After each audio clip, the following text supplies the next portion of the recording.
ఆంధ్రాలో సరికొత్తదైనటువంటి మోసం ఒకటి బయటపడింది. వాస్తవంగా అనేకసార్లు మనకి ఇప్పుడు సోషల్ మీడియా దాన్ని ఏమంటారు వాట్సాప్‌లో వీటిట్లో మెసేజ్‌లు వచ్చేస్తుంటాయి. మీరు ఇంట్లో కూర్చొనే సంపాదించుకోవచ్చు. ఎట్లాగా అంటే యూట్యూబ్‌లో వీడియోలు పంపిస్తుంటాం. దాన్ని మీరు చూస్తే చాలు. ఆ వీడియోని చూస్తే మీకు రూ. 2 ఏస్తాం, రూ. 5 ఏస్తాం, రూ. 10 ఏస్తాం.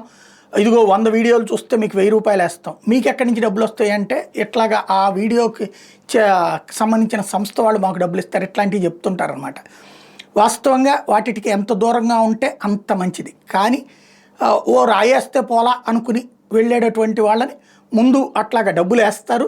ఓ 50 100 ఆ తర్వాతన మీరు ముందు అడ్వాన్స్ కట్టాలంటూ బిగిన్ చేసి ఆ పైన దోచేస్తారు. ఇట్లాంటి కేసులు 100 వచ్చినా సరే మోసపోయేవాడు ఉన్నంత వరకు మోసం చేసేవాడు ఉంటానే ఉంటాడు. తాజాగా వీడియోలు చూస్తే డబ్బుతో పాటు బహుమతులు ఇస్తామని మోసం చేసిన ఘటన అన్నమయ్య జిల్లా మదనపల్లిలో వెలుగులోకి వచ్చింది. దీని మీద 300 మంది బాధితులు గురువారం మదనపల్లి 1 టౌన్ పోలీస్ స్టేషన్లో కంప్లైంట్ చేశారు.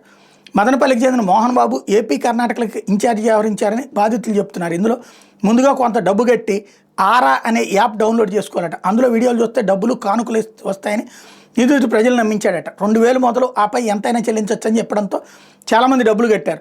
మొదట్లో డబ్బు బహుమతులు రావడంతో ఎక్కువ మంది ఆకర్షితులయ్యారు. నెల తర్వాత యాప్ మొరాయించింది. వచ్చిన డబ్బు యాప్ నుంచి తీసుకోవడానికి వీళ్ళే కొనబోయేది.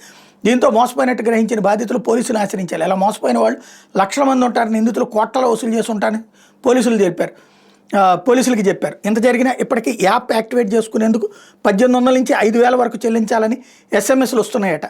కేసు నమోదు చేసుకుని దర్యాప్తు చేస్తున్నారని డీఎస్పీ చెప్తున్నారు.